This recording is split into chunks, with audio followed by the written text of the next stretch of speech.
नमस्कार, आप देख रहे हैं ब्रेकिंग बिहार। चिराग पासवान युवा लोग की धड़कन। बिहार की राजनीति में लगातार हमने कहा कि चिराग पासवान जब भी पटना आते हैं बिहार का राजनीतिक पारा चढ़ जाता है। और वैसे में चिराग पासवान 8 तारीख को आरा में संकल्प महासभा कर रहे हैं और यह माना जा रहा है कि सीटों को लेकर के अब चिराग जो है एनडीए में आर पार करेंगे, क्योंकि जो उनका जनाधार है, जिस प्रकार से 5 सीटें लोकसभा मिली और 5 की 5 जीत लेना यह कम बात नहीं है और उनका हक भी बनता है। माना जा रहा है कि चिराग पासवान हर लोकसभा में 1 सीटों की मांग कर रहे हैं। एनडीए कितनी सीटें दे रही है देखने की बात होगी। इस विषय में बात करेंगे हमारे साथ चिराग पासवान की पार्टी लोक जनशक्ति पार्टी रामविलास के बिहार के प्रदेश प्रवक्ता रंजन सिंह है। लेकिन कल जिस प्रकार से विक्रमगंज में प्रधानमंत्री मोदी की सभा हुई, कहा गया कि उसके एक दिन पहले जो यहाँ पर रोड शो हुआ वह भी फ्लॉप हो गया। विक्रमगंज में खाली कुर्सियां नजर आई। इन विषयों पर सबसे पहले बात करेंगे। रंजन जी, फ्लॉप हो गया प्रधानमंत्री का रोड शो और कुर्सियां भी खाली रही विक्रमगंज, क्या कहेंगे? क्या जनाधार घट रहा है क्या? प्रधानमंत्री जी का रोड शो हो चाहे जनसभा हो, ये फ्लॉप हो ही नहीं सकता है। आपने देखा? क्योंकि बिहार का जो जनता है वो एक बार नहीं कई बार ये साबित किया है कि उनका जो मत है, उनका जो डिसीजन है वो आदरणीय मोदी जी के साथ है। लेकिन सर, कहीं बार बार जाइएगा तो इज्जत तो घटता है। नहीं 50 बार आ चुके। वो जब भी जाते हैं तो बड़े मिठाई के पैकेट लेकर आते हैं। पिछले बार आए थे, जितनी बड़ी मिठाई का पैकेट उससे ज्यादा बड़ा मिठाई का पैकेट लेकर आए थे।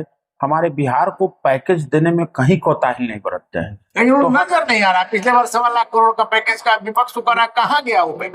नजर के सामने है। अगर आप आज गया डोभी अगर 4 लेन की बात करें, जिसका उद्घाटन आप चल के जा रहे हैं, पटना एयरपोर्ट पर आप जाइए नहीं, रोड के क्षेत्र में तो कोई नहीं कर सकता। इंफ्रास्ट्रक्चर देखिए, किसी भी राज्य को विकसित बनने के लिए सबसे पहला जरूरी है इंफ्रास्ट्रक्चर, दूसरा जरूरी है लॉ एंड ऑर्डर, और तीसरी जरूरत है सरकार की नियत और मंशा। ये सारी चीजें जब होती हैं तो क्षेत्र का विकास होता है, राज्य का विकास होता है। जिस तरीके का प्रधानमंत्री जी का संकल्प बिहार को लेकर है, चूंकि कई बार विभिन्न मंचों से बोल चुके हैं प्रधानमंत्री जी कि जब तक बिहार का विकास नहीं है तब तक देश का विकास नहीं है। बढ़ेगा बिहार तब बढ़ेगा इंडिया। चलिए ठीक है, आपकी बात मान लीजिए। विक्रमगंज में खाली कुर्सियां कुछ नहीं नजर आई। माना 6 पंडाल था, एक ही पंडाल की वो तस्वीर होगी, लेकिन तस्वीर तो थी नहीं। खाली पंडाल देखिए, होता क्या है कि गर्मी का समय है तो ऐसा लगता है कि जिधर धूप का ज्यादा लग रहा होगा तो उधर का भीड़ जो है दूसरे वाले पंडाल में आ गया हो, तो ये एक विषय अलग है। भीड़ थी सर, लेकिन हमारा सवाल था खाली कुर्सियां, चूंकि लाखों कुर्सियां लगी हुई। सर, मुझे लगता है तीसरी बार वो प्रधानमंत्री है, प्रचंड जीत के साथ है, एनडीए का पहले बार आए थे और तटस्थ सरकार है। और मुझे लगता है कि जिस तरीके से देश में मोदी का लहर आज के डेट में भी बरकरार है, यह अपने आप में अपार जन समर्थन। मोदी जी का समर्थन है, निश्चित तौर पर है। प्रधानमंत्री है और ऑपरेशन सिंदूर के तहत देशवासियों को सीना में 56 इंची का कर दिया। जो कहा था बिहार के मधुबनी से वो करके दिखाया। चिराग पासवान बिहार की राजनीति का वो चमकता सितारा जिसके बिना, जिस प्रकार से उनके पिता के बिना बिहार की राजनीति की बात नहीं की जा रही थी, सत्ता की चाबी रामविलास पासवान के पास रहती थी। चिराग पासवान कहा जा रहा है कि फिर से प्रेशर पॉलिटिक्स करना चाह रहे हैं और संकल्प महासभा जो आपका आरंभ है इसी का एक उदाहरण। देखिए, ये प्रेशर पॉलिटिक्स नहीं कह सकते। आज मैं मानता हूं कि हम 5 पार्टी का गठबंधन है। हर पार्टियों का अधिकार है कि वो अपने दल के लिए, अपने कार्यकर्ता के लिए, अपने चाहने वालों के लिए, समर्थकों के लिए अपना काम करे। रीजन क्या है कि जब तक हम में ताकत नहीं होगी, हम गठबंधन के अन्य साथियों को क्या फायदा दे सकते हैं। और ये निश्चित रूप से हर एक पार्टी का फायदा जब एक साथ संगठित होता है तो गठबंधन एक नई खूबसूरती और निखार आता है। तो मुझे लगता है कि बिहार को बदलने के लिए ऐसे नव संकल्प महासभा हमारा बिहार में हर एक प्रमंडल में होगा, जिसका शुरुआत जरूर शाहबाद से हुआ है। हम पार्टी के जनाधार को, जो हमारा बिहार फर्स्ट, बिहारी फर्स्ट के विजन डॉक्यूमेंट है, उसको लेकर हम लोगों के बीच में जाएंगे। आपको पता है कि चिराग पासवान जी हमारे नेता जब भी बिहार के जनता के पास गए हैं, चाहे वो इलेक्ट्रिकल वोट के रूप में गए हो, चाहे वो आशीर्वाद के रूप में गए हो, हमेशा जनता ने उन्हें सिर आंखों पे लिया है और उनको भरपूर आशीर्वाद दिया सर है। यह जो बात आप कर रहे हैं, मेरे चैनल की जो तमाम तस्वीरें इसका गवाह है। जब सत्ता में नहीं थे तब चिराग की क्या लोकप्रियता थी। हमारा सीधा मानना है कि कल जिस प्रकार से यह आप लोग विक्रमगंज में सभा की है, प्रधानमंत्री मोदी की सभा थी, उसके बाद इसी से पता चल रहा है कि संकल्प महासभा का क्या महत्व है। देखिए वो सभा नहीं था, वो एक बैठक था, कार्यकर्ता का बैठक।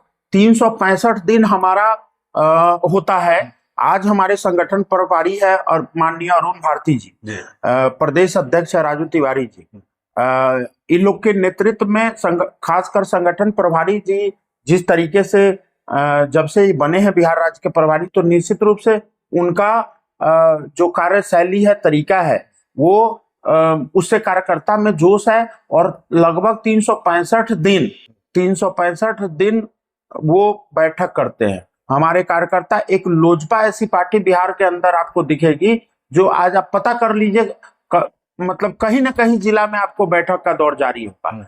ये नव संकल्प महासभा अपने आप में एक ऐतिहासिक होगा। आपका कैमरा गवाह होगा। आपको याद होगा पिछले साल 2024 में ही अक्षय वट स्टेडियम में जब मैं तैयारी कर रहा था, जब मंच वगैरह बनवा रहा था, तो उस समय आप आए थे, आपके मीडिया कवर किए थे। आप अपना आर्काइव निकाल के देखिएगा।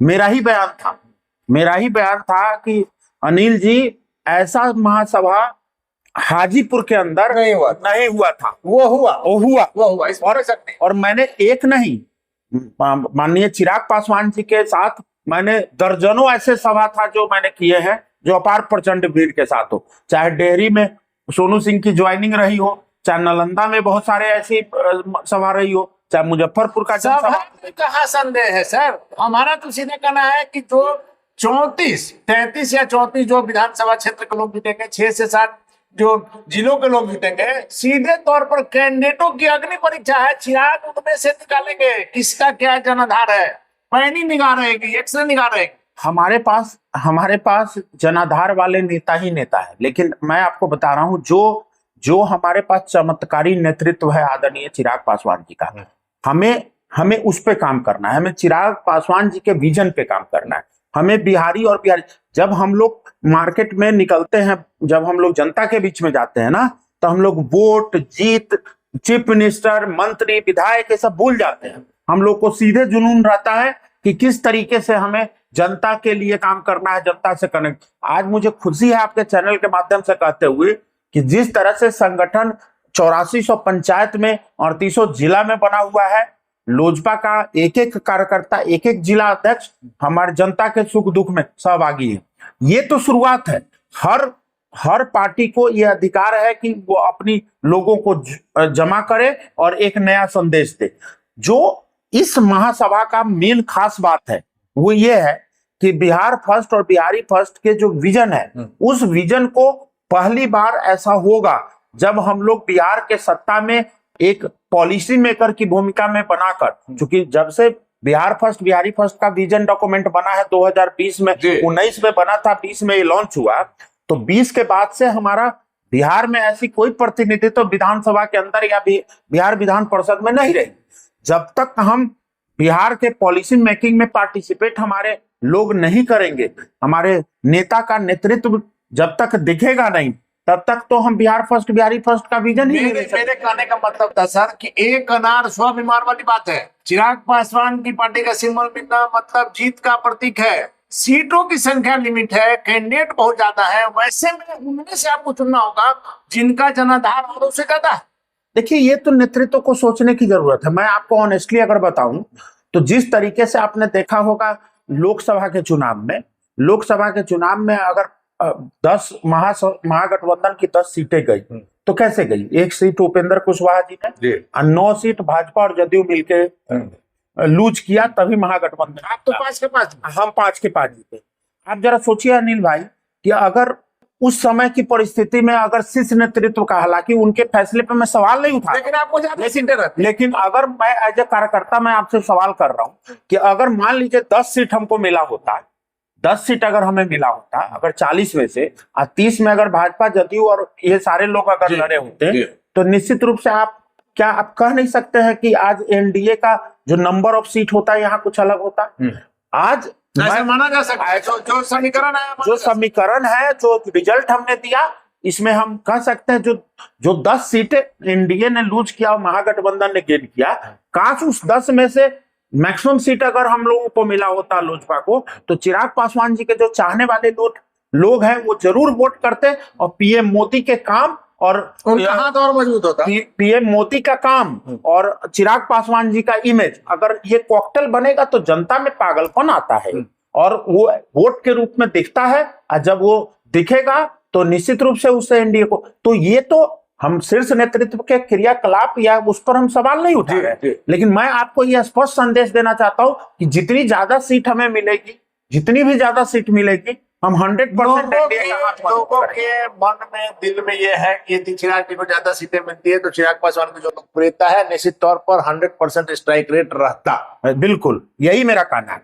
बाकी रह गई बात चिराग पासवान जी के लोकप्रियता को समझने के लिए, तो मैं आपको एक चीज बता दूं, करोड़ों जुगनू मिलकर कभी सूर्य का तुलना नहीं। लेकिन सवाल यह उठ रहा है कि चाचा पारस की लोकप्रियता से चिराग पासवान अब रोड पर आ रहे हैं, सत्ता में आने से पहले जिस प्रकार से रोड पर आते थे। अब देखिए, जिस चाचा की बात करते हैं, मुझे लगता है वो राजनीतिक रूप से प्रासंगिक भी नहीं है। अब वो किस तरह से अपना राजनीति को ले जा रहे हैं, कहाँ ले जा रहे हैं, मुझे नहीं पता, क्योंकि आप एक पुराना वीडियो है आज बिहार तक पर निकाल कर देख लीजिए। उन्होंने तो 1947 में 55 से 60 करोड़ आबादी कहा था, मेरे पास है। तो मतलब चाचा जी का मुझे लगता है कि अब समय रिटायरमेंट का है, 48 साल का एक लंबा करियर रहा है। मैं उनको स्वस्थ रहने की कामना करता हूं, लेकिन राजनीति में अगर आप आ रहे हैं तो इस तरह के आंकड़े भी अगर बिहार तक जैसे चैनल पे आप प्रस्तुत कर देते हैं कि 47 में 55 से 60 करोड़ आबादी थी देश की, तो मुझे लगता है ये दुर्भाग्य है। और मुझे लगता है कि राजनीति में न बने रहने के लिए उनके जो डाटा है और शब्द है वही न संकल्प महासभा द्वारा से शुरुआत हो रही है, माने है ना कि सभी कम स्टडी में होगी, और इसी के बहाने चिराग पासवान अपनी शक्ति, हालांकि आप नहीं मानेंगे लेकिन हमारा मानना है कि शक्ति प्रदर्शन करेंगे और एनडीए को दिखाएंगे कि देखो हमारा क्या दम है, क्योंकि आरा की जो समय अभी से हम आपको बता सकते हैं कि वो जबरदस्त। सर अब आरा को चूंकि शुरुआत आरा से हो रही है तो इसलिए आपको लग रहा है, हम लोग उसके बाद हो सकता है सारण प्रमंडल में करें, हो सकता है तिरहुत प्रमंडल में करें। आपको मैं बिहार के जितने भी प्रमंडल है वो सारे प्रमंडल में आपको एक माननीय चिराग पासवान जी का सभा देखने को मिलेगा, और वो जो सभा होगा वो अपने आप में ऐतिहासिक। और ये क्यों नहीं लोग समझते हैं, और जो पॉलिटिकल एनालिस्ट या जो मेरे विपक्षी हैं वो इस बात को क्यों नहीं समझते हैं कि अगर चिराग जी का जनाधार मजबूत हो रहा है तो उसका फायदा एनडीए को होता है। सर जन संवाद में जिस प्रकार से आप सत्ता से बाहर थे और भीड़ छुटती थी, अब तो चिराग पासवान सत्ता में है, भीड़ छुटना तो एकदम तय है। हमारा सवाल फिर वही है, जितना जिला है माना जा रहा है कि उतनी सीटें भी आपको नहीं मिलेगी, कैसे आप तय कर पाएंगे टेंडर?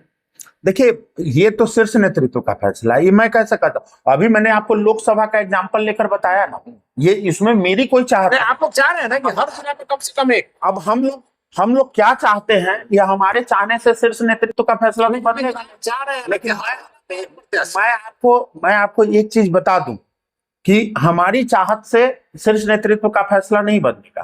हमारे माननीय चिराग पासवान जी जो हमारे नेता हैं, ये निश्चित रूप से एक मजबूत दावेदारी रखेंगे और मजबूत भूमिका बिहार विधानसभा में आपको देखने। रंजन सिंह जी, चिराग पासवान और नीतीश कुमार माना जाता है कि कभी भी अपनी बात अपने मुंह से नहीं कहते हैं, दूसरों से कहलाते हैं। नीतीश कुमार दूसरों से कहलाते हैं, चिराग पासवान अपना शक्ति दिखाएंगे और प्रेशर पॉलिटिक्स करेंगे। इससे आप क्यों इनकार करते हैं? प्रेशर पॉलिटिक्स आप कैसे समझ? सीटों को ज्यादा लेने, देखिए सीट ज्यादा या कम ये तो फैसला उन लोगों के हाथ में है। मैं कह रहा हूं कि 5 सीट मिला पिछले लोकसभा के चुनाव में। अब आज एनालिसिस करके मैं बता रहा हूं ना कि अगर ये 10 होती तो एनडीए का चिराग पासवान के 40 विधायक रहेंगे तो सत्ता की चाबी चिराग के पास रहे। नहीं, ये तो देखिए ये मैं नहीं कर सकता, इसलिए नहीं कर सकता, सत्ता की चाबी इसलिए नहीं कर सकता क्योंकि हमारे यहाँ मुख्यमंत्री तो पहले से तय है। हमारे यहाँ नीतीश कुमार जी के फेस पे चुनाव लड़ा जा रहा है। हमारे मुख्यमंत्री अगला सीएम का सभी तो कोई वैकेंसी नहीं। के सब में नहीं लगता है सर। सर समीकरण वो लोग बदलेंगे जो लोग सत्ता के प्यासे हैं। आप याद करिए, यही एनडीए का धर्म है, यही एनडीए का गठबंधन है जो 43 विधायक वाले दल को भी चीफ मिनिस्टर बनाया था। तो आप कैसे कर सकते हैं हमारी विरासत अपना एक सिद्धांतवादी विरासत? सिद्धांत की तो आपने 2005 में मुस्लिम के लिए छोड़ दिया, बिल्कुल सिद्धांतवाद। लेकिन हमारा मानना है कि चिराग पासवान की नजर हमने लगातार कहा है, शायद आपको अच्छा न लगे, बिहार के चीफ मिनिस्टर की कुर्सी पर। इसमें बुराई क्या है? कोई बुराई नहीं, कोई बुराई है क्या? नहीं कोई बुराई नहीं। अगर नजर है तो क्या बुराई है? मैं तो कहता हूं क्या बुराई है। लेकिन एक चीज बताइए, नेता अपना स्थिति मनोस्थिति हर बार स्पष्ट किया है कि इस बार का चुनाव नीतीश कुमार जी के उस पे लड़ा जाएगा फेस पर। वही हमारे सर विधानसभा में मुख्यमंत्री जी ने कहा था कि चाहे मिट्टी में मिल जाऊंगा, बीजेपी के साथ नहीं जाऊंगा, गए कि नहीं? ये तो मुख्यमंत्री जी की बात है, ये तो हम नेताओं की बात कर रहे हैं। नहीं, मैं नहीं कह सकता। हमारे नेता का छवि ऐसा नहीं है। हमारे नेता का छवि ये है कि बिहार को और बिहारी को बदलने में, जो बिहारियत है और गौरवशाली बिहार को बदलने में, अगर उनको कोई भी त्याग, कोई भी अगर समर्पण देना पड़े तो उसके लिए वो तैयार है। चलिए आखिरी सवाल है सर, चिराग पासवान ने एक बार फिर से वो आग लगाती है कि यदि जनता चाहेगी, पार्टी में हम लोग तय करेंगे तो विधानसभा का चुनाव लड़ सकते। देखिए, मैं आपके चैनल के माध्यम से कहा था कि इस बार नहीं लड़े। देखिए स्पष्ट मैं कर दूं, वो चुनाव जरूर लड़ेंगे, लेकिन कब लड़ेंगे ये नहीं क्लियर। 25 में नहीं लड़े, ये 25 में भी लड़ सकते हैं अगर जनता का, अगर हमारे कार्यकर्ता का इस तरीके का सर्वे हो रहा है, अगर जाता है, लगता है कि देखिए सबसे बड़ी चीज क्या है, माननीय चिराग पासवान जी का रहना बिहार के विधानसभा में, समझिएगा इस बात को, जब भी वो बिहार विधानसभा का कैंपेन करते हैं ना तो रिजल्ट अप्रत्याशित होता है। आप याद करिए मोकामा, याद करिए चार उपचुनाव, कहीं भी आप देख लीजिए उनका अप्रत्याशित रहता है। लेकिन मेरा कहना क्या है कि जब उनकी भूमिका से, उनके बिहार विधानसभा में लड़ने से या नहीं लड़ने से, ये जजमेंट का विषय है कि एनडीए को फायदा होगा कि नहीं होगा। हम लोग पूरी तरह एनडीए के प्रति समर्पित हैं। हम लोग चाहते हैं कि एनडीए को, माननीय चिराग पासवान जी के कद का फायदा एनडीए को मिले और एनडीए को महसूस हो कि भाई चिराग पासवान जी रहेंगे तो हमारा जनाधार और बढ़ेगा। रंजन सिंह जी, चिराग पासवान की पार्टी के बिहार के प्रवक्ता, सफाई से उन सवालों को टाल रहे हैं, लेकिन हमने लगातार कहा है और समय आएगा तो हमारी बात आपको समझ में भी आ जाएगी कि चिराग पासवान जो संकल्प महासभा कर रहे हैं, इसके पहले भी जो भी सभा उन्होंने की है, सीधा नजर बिहार के मुख्यमंत्री की कुर्सी पर है। एनडीए पर दबाव बनाना है, ज्यादा से ज्यादा सीट लेना है, ताकि ज्यादा विधायक रहेंगे तो कल के डेट में सत्ता की चाबी चिराग पासवान के हाथों में रहेगी। वैसे में 8 तारीख को द्वारा में संकल्प महासभा, उस पर हमारी नजर बनी रहेगी चिराग पासवान की। इस सभा में उस दिन कितनी भीड़ आती है, हालांकि बिहार में अभी कई जगह पर यह सभा होगी, और चिराग पासवान कितना एनडीए में प्रेशर बनाने में सफल हो पाते हैं, कितनी सीटें ले पाते हैं। आपको हमने लगातार कहा है कि हमारा आकलन है कि 25 से ज्यादा सीटें नहीं देगा एनडीए, लेकिन ये हमारा आकलन है, बीजेपी के किसी शीर्ष नेता से हमारी बात नहीं हुई है। जितनी बिहार की राजनीति की समझ है हमको, उस हिसाब से हमने कहा है कि 25 सीट से ज्यादा चिराग पासवान को नहीं मिलेगा। वैसे में हम नेताओं की सच्चाई भी पता चलेगी और चिराग पासवान की संकल्प महारैली जो है, संकल्प महासभा जो है, इसमें कितने लोग जुटते हैं और चिराग पासवान क्या कुछ प्रेशर पॉलिटिक्स कर पाते हैं, देखने के बाद फिलहाल बन रहे हैं ब्रेकिंग न्यूज। धन्यवाद।